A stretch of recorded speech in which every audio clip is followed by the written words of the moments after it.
ദില്ലി സ്ഫോടനവുമായി ബന്ധപ്പെട്ട് തന്നെ വെള്ള പൂശുന്നത് പല ചർച്ചകളും നാം കണ്ടിട്ടുണ്ട്. തീർച്ചയായിട്ടും മലയാളത്തിൽ വരുന്നതിന് മുമ്പ് കാശ്മീർ ടൈംസിൻ്റെ ഒരു പശ്ചാത്തലം പ്രേക്ഷകർ അറിഞ്ഞിരിക്കേണ്ടതുണ്ട്, അല്ലെങ്കിൽ തെറ്റിദ്ധരിക്കപ്പെടും. കാരണം ഇപ്പോൾ ഇന്നലെ നിലവിളി തുടങ്ങിയിട്ടുണ്ട്.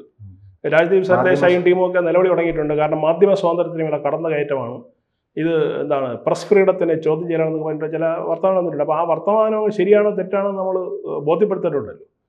ഈ വേദ്ഭാസിൻ നമ്മുടെ 2019 പിന്നെ ആർട്ടിക്കിൾ 370 റദ്ദാക്കിയതിന് ശേഷം ഒരു വലിയ സുരക്ഷാ സംവിധാനം കാശ്മീരിൽ ഒരുക്കിയല്ലോ.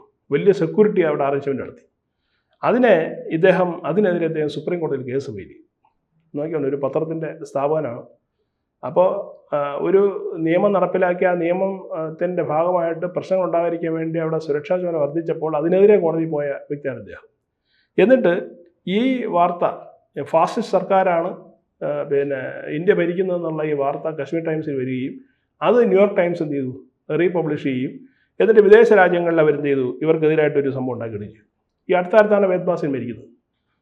2020 ഇവരുടെ ഓഫീസ് പൂട്ടി സീൽ ചെയ്തു.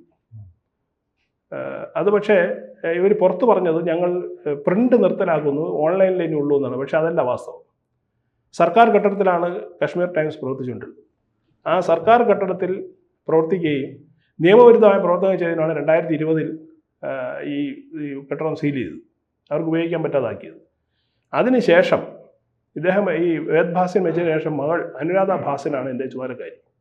അനുരാധ ഭാസിൻ അച്ഛനേക്കാൾ വലിയ പിന്നെ പ്രോ സെപ്പറേറ്റിസ്റ്റ് മനോഭാവമുള്ള സ്ത്രീയാണ്. കൂടുതൽ വാർത്തകളും വിശേഷങ്ങളും നിങ്ങളിലേക്ക് എത്താൻ ABC മലയാളം സബ്സ്ക്രൈബ് ചെയ്യുക, ബെൽ ബട്ടണും അമർത്തുക.